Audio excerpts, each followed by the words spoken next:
Donc, ce que tu me disais là tout de suite, c'est que finalement, ce que nous, parents, on pense que la télé lui apprend, en fait, elle lui apprend pas. Elle fait juste de la répétition. Oui.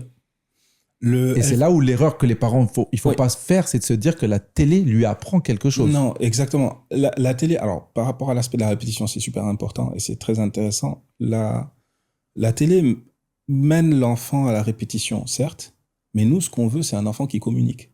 Là, on est en train de communiquer. Je parle, tu es en train d'écouter, après tu parles, et moi j'écoute, et ainsi de suite. La télé ne fait pas ça. La télé, La télé ou le téléphone ou la l'écran. télé ou Ouais, le ouais, téléphone, ouais. les écrans, Ouais. tu fais bien de relever d'ailleurs, merci, ne fait pas ça. La télé donne, l'enfant absorbe, et c'est tout. Et il n'y a pas d'utilisation ou de répétition de ce que l'enfant... Il n'y a pas d'utilisation de répétition de ce que l'enfant entend qui est faite correctement dans un contexte de communication par la suite. Donc, on n'est pas dans la communication. D'accord.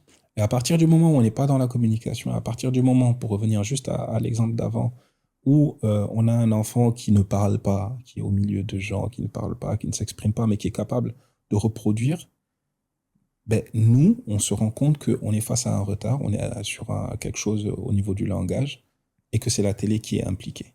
Et ce type de choses, en fait, s'il existait avant, n'existait pas autant qu'aujourd'hui. Le Ove Show.